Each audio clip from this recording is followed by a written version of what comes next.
Papuntahan na nga si Tyrone sa sementeryo para bisitahin ang puntod ni Nanay Rosita. Nang nakarating, bumaba agad siya sa kanyang sasakyan at naglakad na papasok ng sementeryo. Pinuntahan niya muna ang puntod ni Boyet at nag-alay ng bulaklak. Si Boyet ang batang lalaki na natamaan din nung araw na nawala din si Mang Andres.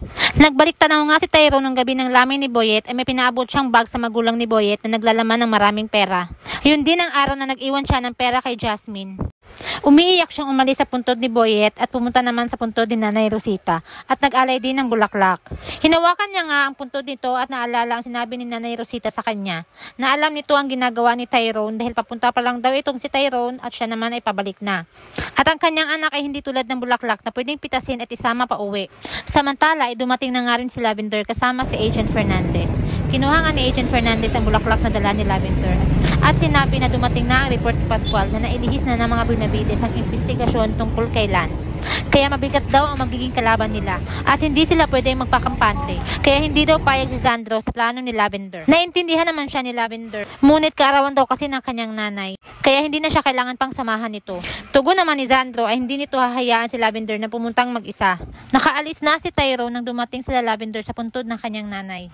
Nag-alay din ng bulaklak si Lavender sa kanyang nanay at umiiyak na sinabi na nahanap na niya ang kanyang anak at hahanap siya ng paraan para mabawi ito.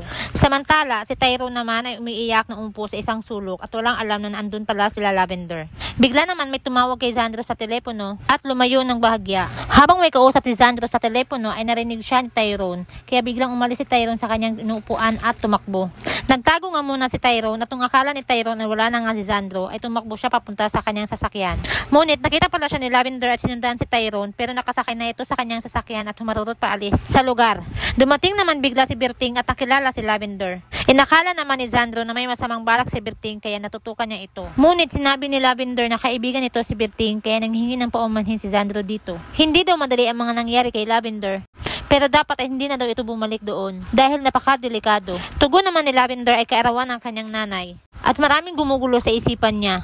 At matatahimik lamang ang mga ito kung binisitan niya ang nanay niya. At nabanggit rin niya dito na nakita niya si Tyrone doon. Ngunit ayaw maniwala ni Mang Berting dahil wala na nga daw ito. Pinakita naman ni Lavender ang nilagay ni Tyrone na bulaklak sa puntod ng nanay niya. At ayaw pa rin maniwala ni Mang Berting sa kanya. Sa bahay naman ni Agent Fernandez ay napakalasing ito.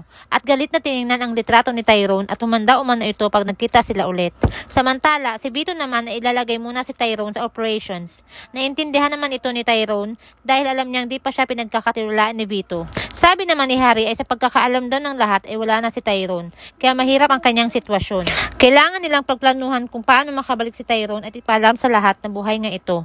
Sa bahay naman ni Aster Fields ay andun na rin si Mang Berting. Kinuha siya ni Lavender at Aster bilang hardinero. Si Lavender naman ay naalala si Tyrone at ang bulaklak na nilagay nito sa puntod ng kanyang nanay.